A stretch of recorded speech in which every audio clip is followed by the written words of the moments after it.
Hello, all. This is Khadija. I am back with another Newcomers to Canada success story. In my LinkedIn Live, I usually bring up inspiring newcomers to Canada success stories or professional experts to help immigrant job seekers to get that career acceleration and also to get that inspiration and motivation to work towards their first job here in Canada. So this show is primarily to hear from a new pre-arrival immigrant lens, and we I just have the perfect guest. Her name is Yang, and she just landed in Canada. And why I asked Yang to come into this show and speak was that she literally used her pre-arrival stage to prep herself to that as soon as she lands, she hit the ground running for her professional success. So I'm pulling Yang from the backstage in a little bit about myself. I am Khatija Qureshi. I'm an online LinkedIn trainer for immigrant job seekers, where I help them connect to economic opportunities, career opportunities using LinkedIn. Also, I am a social media consultant for small businesses as well. So let's pull Yang from the backstage. And if you have any question throughout the conversation, put them in the comments below. Any question that you want to ask Yang about pre-arrival stage and what is she doing after landing over here. So welcome Yang to the show. I'm super excited for this conversation. How are you doing? I'm doing very well. How about you? How are you enjoying Niagara? Yeah. Oh, yes, I am enjoying beautiful Ontario, Niagara. It's a beautiful weather out here. So I'm looking forward for the conversation with you, Yang, specifically from a pre-arrival immigrant lens. And you just landed in Canada, but I'm really a fan of you, how you have used your pre-arrival stage to prepare yourself. You didn't waste any time at all, and you prepared yourself for your professional success in Canada even before landing. So I really would love to share your unique lens and what did you do to prepare yourself professionally. So I would first of all give it to you to introduce yourself briefly, and then we would go into the Q&As. Sure. Thank you, Khatija. I got to Toronto a month ago, just a month ago. Then after my quarantine for 14 days, I'm finally settled.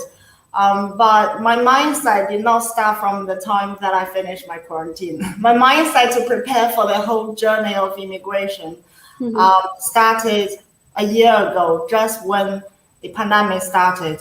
So I came here now as an MBA student. I'm MBA in healthcare administration. Professionally, I'm a business development professional in the pharmaceutical sector. I work in the industry for 8 years outside Canada.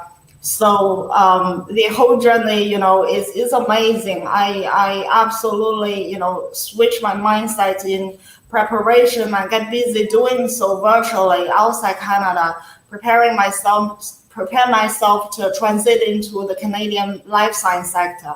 Even though I come here as a student, I do the professional networking on the side. And I just want to really give a big shout of thank you to Khatija. I mean, you are with me throughout the journey, I have to say. So the LinkedIn is the primary platform online. Yes, it is online. Even before the pandemic hit, it is still a primary platform for Canadian professionals. So I was so lucky to attend a webinar hosted by Khatija, and I got to know about her profession here as a LinkedIn coach, and I got enrolled in her program. And I really personally and passionately, I want to recommend all of you to get in touch with her, and hopefully you can embark on a journey with her for the LinkedIn process. And I just feel that the whole LinkedIn coaching with her is not just about learning, but rather, with her, empathy and compassion focused value proposition for her business, I just feel that I personally have a support system all of a sudden online, thousands of miles away from Canada, from Khadija, but I feel that I have a support there guiding me through the LinkedIn journey and the professional networking journey. So I'm really grateful for what you're doing here for the immigrant community. Most welcome, Yang. Thank you so much for all the great words that you have mentioned. I'm happy to empower immigrant community. We'll talk about LinkedIn later on. Right now, thank you for sharing your experience that you started preparing at a pre-arrival stage almost a year back before you landed in Canada. And you came to Canada as an international student, but of course there were you started. You literally checked mark a lot of professional milestone as a pre-arrival immigrant. You were successfully networking with Canadian professionals in your life sciences field. You successfully volunteered for a Toronto chapter in the life sciences field. So these are big wins when it comes to professional milestones, and you did that all successfully at a pre-arrival stage.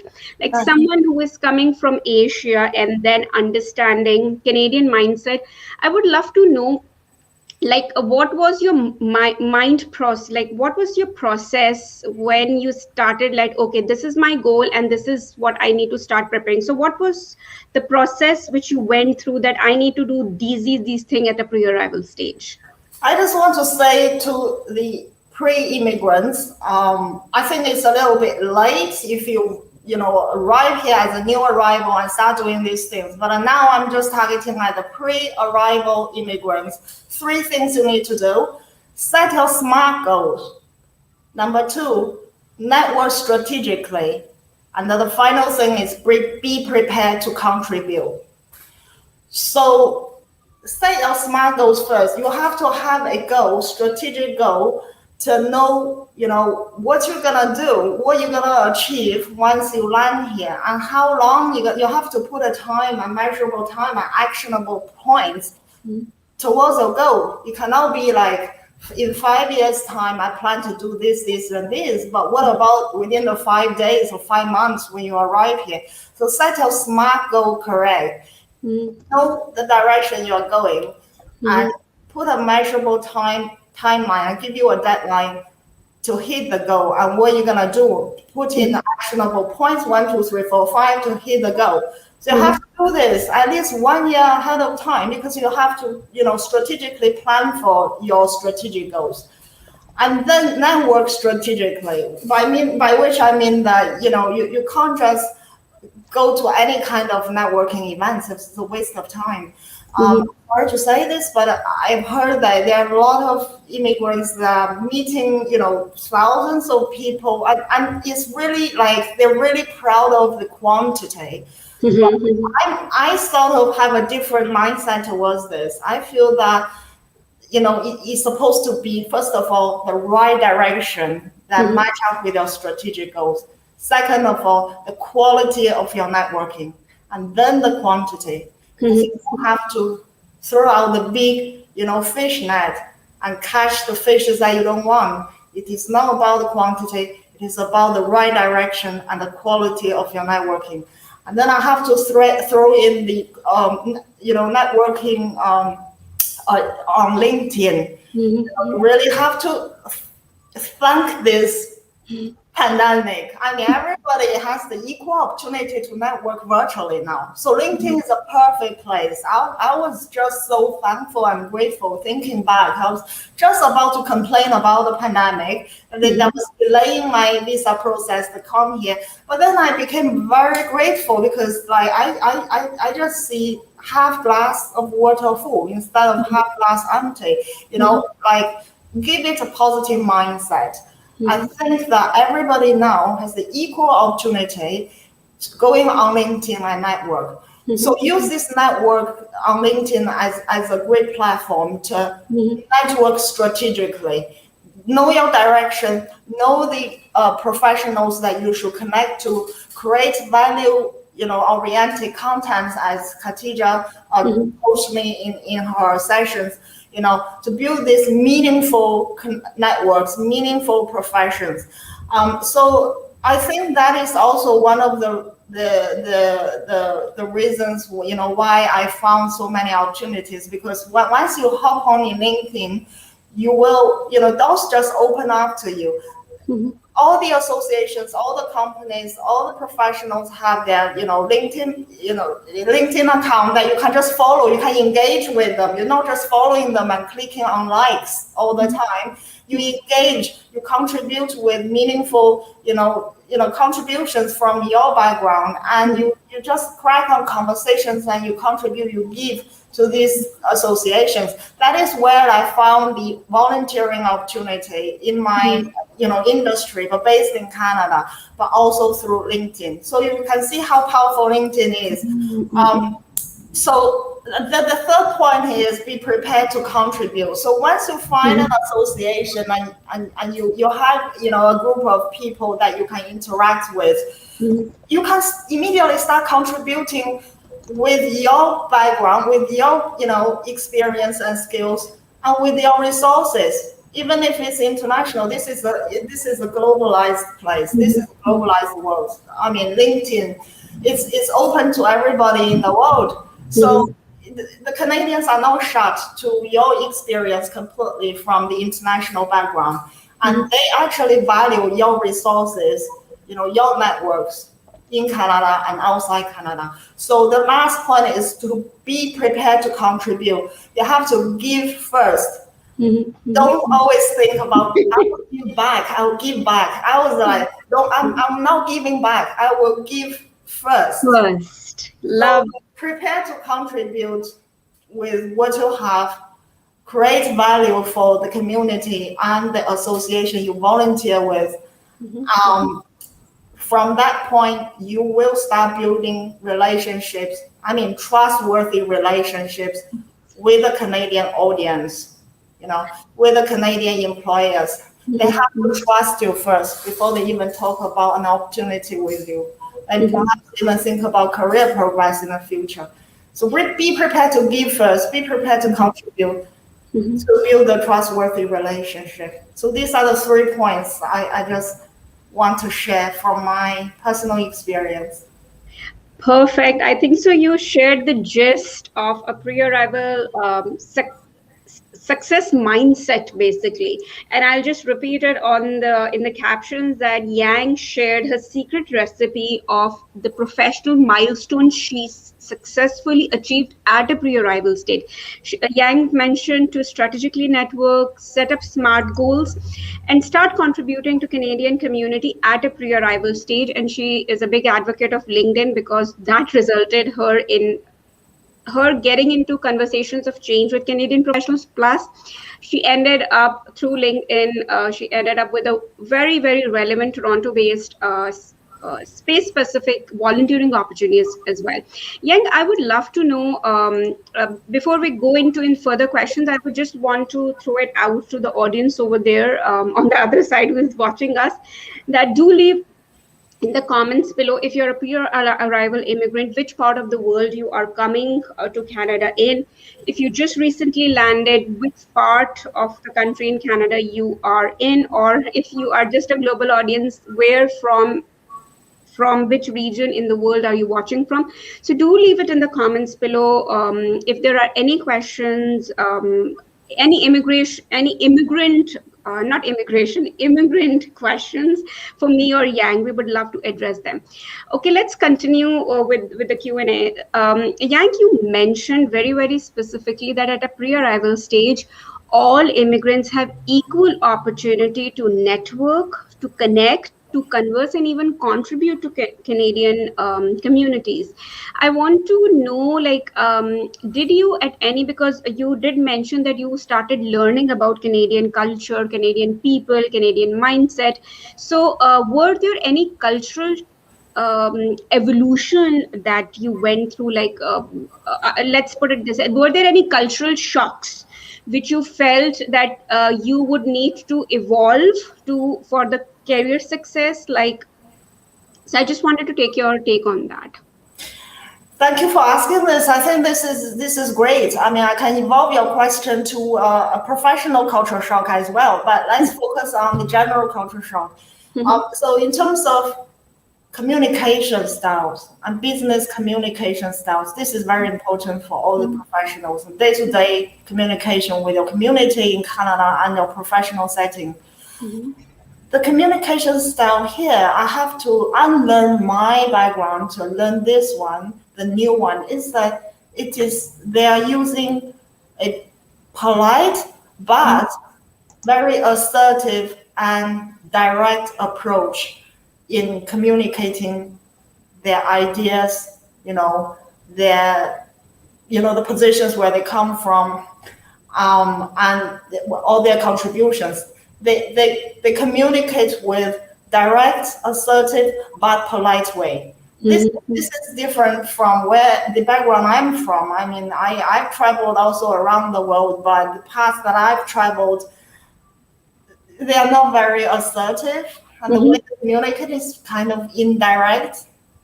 And this, I feel that this kind of really put, immigrants back from getting a job, and even once you get a job, to progress your career, to get promotions is very difficult for immigrants from countries and cultures that are indirect, or what would they say, from a high context culture. So my culture is kind of indirect. I don't put the main point straight upward first.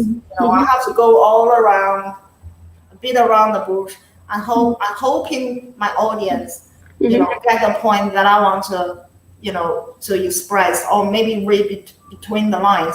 That's where I used to come from. And I have to unlearn that, and it's a painful process because it takes a lot of reading, practicing with your groups. Because I came here as a student, and I was grateful that I was privileged to have this business communication and executive presence classes to practice with local Canadians as well, in group studies. So I feel that I have to like be very, active in voicing out my opinion. From a high context culture where I came from, we will be the last to speak up. We will be the last to speak up. I'm serious. Until we have a clear message and until we are sure that what we're gonna express is correct, we will not voice out. But that's not how it is in North America. I know American style could be more like kind of more direct and more volatile, but here in Canada it's a little bit more reserved than Americans, but they still voice out. Like once they have an idea, they contribute. They are confident and assertive in their ideas, and they use direct approach, meaning that put out the main point first, let people get the point. Then you can use supporting, ideas to support your point. So I feel that this is very important in communication. I mean, in a professional setting, I feel that immigrants from especially high context cultures must unlearn your way first and learn the new way here to communicate. So I feel that this is number one thing. Business communication is number one thing that you have to really learn about this business culture here. You mentioned something very, and I just wrote it down. You mentioned that where in the origin country, because of the cultural thing, we, out of respect or out of how things are, we don't voice out professionally, and that is okay in that. But here in Canada, you mentioned that you need to voice out your ideas, you need to voice out and contribute in different settings, specifically in professional settings. That is how you're seen and heard. So I would love to know, Yang, and it is connected to what you just said, that a person who is coming from origin country where voicing out is not a norm, and here in a professional setting where speaking about your skills and talent is really important to be seen and heard. So how would you say that, how were you able to transform from a person probably who didn't self brand, and now in a culture where you have to speak up, where you have to voice out and self brand about your skills and talent? So how was that journey? It's not easy, first of all, because I mean, unlearning what the practices from your high context culture, all of a sudden here you have to change. Well, that's like, it takes a miracle. But a Mm-hmm. miracle can come true if you know, you put yourself out there, be confident, Mm-hmm. and practice with your support groups. You don't have to practice immediately with a group of Canadian senior Mm-hmm. management professionals. Mm-hmm. You can commit. You can. I mean, this is what we are privileged with, right? This is a immigrant friendly country. Half of Mm-hmm. the population are from outside, and luckily not from your own country, from all over the world. There could be immigrants in your community that Mm-hmm. is from. When I say community, don't think that I'm talking about the residential area. You might Mm-hmm. come here as a student. It could be in your classroom. You might come here to do a part-time job. It could be your work, environment. Mm-hmm. Mm-hmm. Take the time out of the professional work time. Take Mm-hmm. out the time to socialize yourself. Socialize with your immediate community. There are Mm-hmm. people that might not be just from your country, people from all over the world that might have low context culture, that might have high context culture. Mm-hmm. But Mm-hmm. create that your immediate community. Open up the opportunity to practice with them, to share opinions, to share experiences, to talk more, to contribute more. Um, if you are privileged to get enrolled in a course, Mm-hmm. an online course, focus on areas in business communication, business culture, executive presence for professionals that are perhaps in their mid-level stage of career. Mm-hmm. Focus on these courses and Mm-hmm. study yourself, learn about the direct approach, Mm-hmm. and then use your immediate community to practice. So Mm-hmm. I also learned this from practice. Nobody, born with an excellent communication skill, Mm-hmm. nobody born in a high context culture and all of a sudden take a miracle to communicate like a low context culture professional. You have to really create opportunities for yourself to unlearn and learn and practice with your immediate community. So I feel that that is the way to go. That's how I learned. I love what you're sharing your experiences with. And let's include the audience as well. We have Akshat in the house, who is joining us from Ottawa, but originally he's from India. Thank you, Akshat, for joining in. He's one of my regular followers. So thank you, Akshat, for the support. Tamanna is from India, and she's about to move to Toronto. So there you have a pre-arrival immigrant, Yang. So you are inspiring. Your story is inspiring pre-arrival immigrants as well. So Yang, I love what you said, that the positive mindset, the ability to unlearn, to learn new things of the new land, and to practice on how it's done from the locals, and the locals employer lens is very important for your professional success. Now I'm putting this question out to you, and this is a question that I put out to all my immigrants. Guest speaker is, how important, like for any newcomer who is coming in a new environment, you are leaving behind the luxurious lifestyle that you had back home. You're leaving behind your I did nurtured. not live a luxurious lifestyle, by the way. I was quite humble, but thank you for saying that.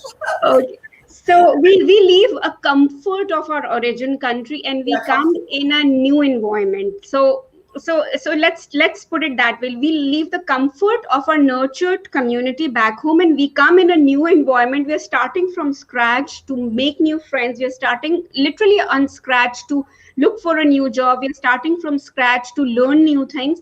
So my question to you, Yang, is that how what was the process of you networking at a pre-arrival stage? What did you do so that who are watching right now pre-arrival, so that they can learn from your experience? So how did you start connecting with industry specific people? So if you a little bit can share your success recipe.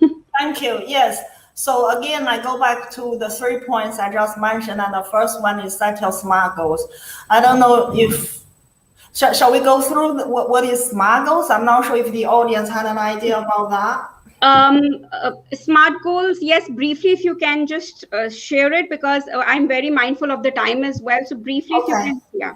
So say your goals first, because you can't just go to any kind of association and connect with them and start contributing and volunteering. And then later on, once you get to Canada, you realize, oh, wow, this is not what I probably should be, the direction I should go. I should pull myself back and look for another direction. Then you waste your time. So please, please, please set your strategic goal. Do research. Okay. Do your job research. I have to just take myself as an example. Outside Canada, I was doing business development and licensing for pharmaceutical industry, meaning that I have to look for products, drug products, therapeutic drugs that have the market potential in the emerging markets background I come from, and then in-license it there. And think about Canada. Canada is a completely different geography, and the population is so small. So for me to do the same thing in Canada, it might not be possible because the job opportunity is just so limited to what I do. So I have to pivot a little bit, but I wouldn't know until I do my job research, use Indeed, use LinkedIn, type in the keywords and look for, the opportunities there, and have a few, Canadian professionals in the industry and have several information interviews just to ask them, about the landscape in your immediate professional setting. What is it like? What is the job prosperity in Ontario, in Toronto, for example, for what you do? Then you realize, oh, it's different. Maybe I need to pivot a little bit to, this area. I can transfer my skills to this area. This is the process of setting your SMART goals. This is a process of getting strategic. Instead of just going check online and see, oh, business development association, this is what I do in my country, let me just join this in Canada. Then you realize, oh, they're doing a different thing, and this is not the area you pivot into.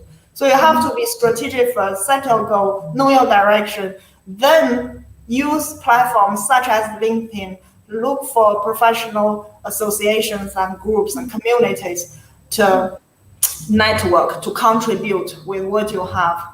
Because you set the direction right, you will be in a right group to volunteer and network. My volunteering experience is quite simple. I saw this association in LinkedIn after I know, okay, this is the direction I'm gonna go. And then I followed several associations on LinkedIn. And then you realize there are, leaders, the local chapters of this national association. And you connect with them. Perhaps, you pay a little bit membership fee to join this association, to be part of them and start volunteering, because this is non-for-profit association. Everybody is volunteering in Canada. They are very welcoming to overseas immigrants to come and contribute with your background. So get yourself, if you're interested, get yourself in volunteering positions, connect with these professionals and start contributing. That's how I built my network. Currently, I'm still volunteering in this specific association in my industry here. Wow. So you already have got that Canadian, because volunteering is considered Canadian experience. And I love what you said, Yang, and about having clarity in where you want to go in Canada based on the employability of Canadian space. Does it offer an employability prospects in Canada where you were in origin country? So you have to really match and have career clarity, that would it be employable to pursue the same sector or same position. So I completely 100% echo what you mentioned, to do your research on the industry there where you want to go, on the dream job title where you want to go, because ultimately it should be employable, right? There needs to be a market. Has to be one of the key factors taken into consideration. 100%. Yang, just my parting, because we have reached 12:30, and I'm very, very appreciative of your time, and really want to be fair for your time as well. Yang, my last parting question: how important was LinkedIn for your professional success, which really prepped you to hit the ground running? This is just my parting questions. Anything that you want to add?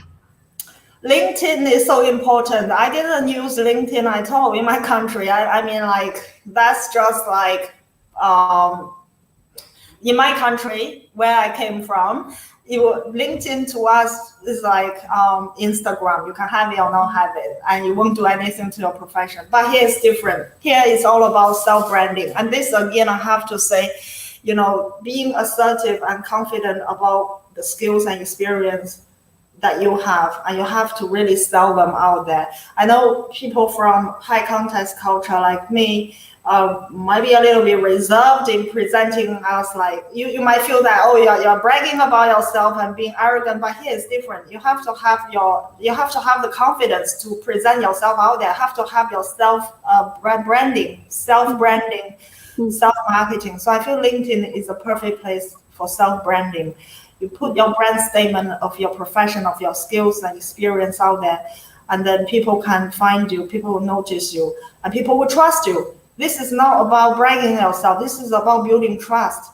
You have to self-brand and self-market yourself on LinkedIn to, build, to let people trust you of your experience and skills, and create valuable content on LinkedIn. It's all, part of the self-branding process. And I feel that, immigrants from reserved cultures should definitely change this mindset of viewing what LinkedIn is all about and what self-branding is all about, and start using this as a perfect platform to build your career journey. 100%, Yang. And as you mentioned, people like from origin country, it is a difficult, I would say it is a cultural shock to tune your mindset that voicing out your skills, abilities, and talent out there. It's not. It's reflecting your confidence on your abilities. It's showing to the employer that you have these skills and talent, and you're attracting opportunities by positioning yourself right in front of the right people. So I completely echo again your thought that when you are coming in a new land, you need to learn how things work in a new land, and LinkedIn is a very important part of career acceleration in Canada. I think so. We are done with the Q&A. I will just bring in a question from the audience. Tamanna, she is at a pre-arrival stage, Yang, and she's asking what kind of association these are. I'm unable to understand. So probably she's referring to what you mentioned about the professional association. So if you can just elaborate on that based on your experience. Yeah, associations are basically, first of all, it's not a company. It's not for profit. It is non-for-profit. Usually these professional associations have several goals. I would say that the number one goal is to educate their professional members. So they will have regular webinars, networking, in-person speaker events, to educate the immediate, professionals and professional members in their association, regarding the industry knowledge, the latest practices, opportunities, and challenges. This is the number one goal of these type of associations. And number two is, to perhaps, help these companies that are members of this association to, engage with a third party. Let's say sometimes it's the government. Maybe they help different, company memberships to lobby the government, and like a union kind of thing to advocate for the benefits of these company members of such associations. There are tons and plenty of such in Canada. I don't know, Tamanna, I don't know what industry you are in. You might type quickly in the chat box, and then have an idea of, whether there is an association out there for your profession.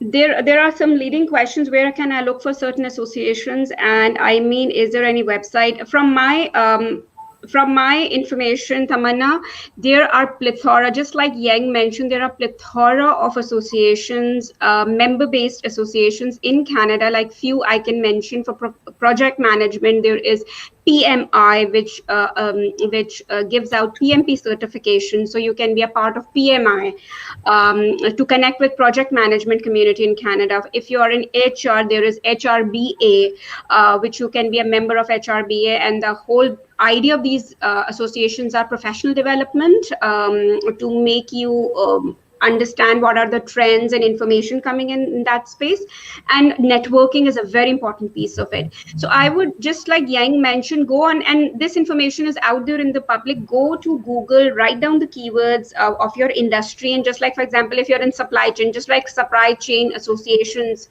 in Canada, or you can even make it Toronto, Canada. So you would find many out there relevant, even to a specific job title. There are associations as well.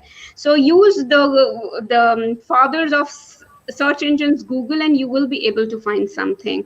Yeah, use Google, use LinkedIn. I just now, as I'm speaking now, I just type in, for example, I'm from pharmaceutical space. So I just type in a random word, Pharmaceutical Marketing Association. And then on LinkedIn page, everything pop up. You will find these associations there. Follow them. You will see that the people that volunteer in the group on LinkedIn, just by following them. They post, networking events. Just keep an eye. After you follow them, just keep an eye on their events, rolling events and opportunities. Connect with these people, show interest. Attend their webinars, attend their networking events online. And now everything, by the way, is still very much virtual. And then switch on your camera and have, networking conversation with these people, show interest. If you are interested in knowing more of volunteering opportunities where you can contribute, voice out immediately, show interest that you are open for volunteering opportunities to these hosts of webinars, get connected and contribute. Wow, Yang, such a powerful conversation. And Tamanna is saying thank you so much, Yang, and thank you, Tamanna, Akshit, and everybody who has been watching it in my team live. These live sessions I have high engagement rate, even with my team replay. So if you're watching in this team replay, leave it in the questions. If there are any questions, in the comment below, and I will surely get back to you. Thank you again, Yang, for your precious 37 minutes and of your time. My pleasure. Thank you, Khatija. Most welcome, and I wish you all the success, Yang. You are an inspiring example. I see you as a very, very successful immigrant in Canada, and I am really proud to have known you and coached you during your settlement journey. Someone very dear to me, I would say.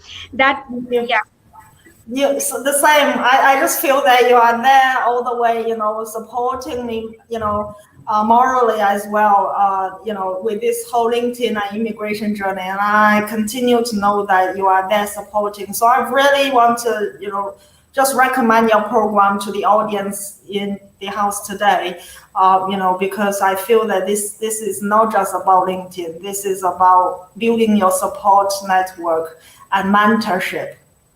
So I feel that Khatija, with her compassion and empathy towards the immigrant audience, this is a great mentorship opportunity for you. So I just highly recommend her program.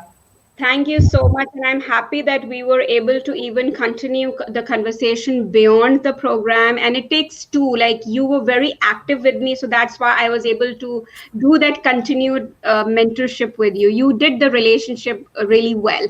So I will leave with this for my audience over here who is watching this. Thank you for being with me, and also I will keep on supporting my content, and I will see you in another live with another NewToCanda success story or a professional expert.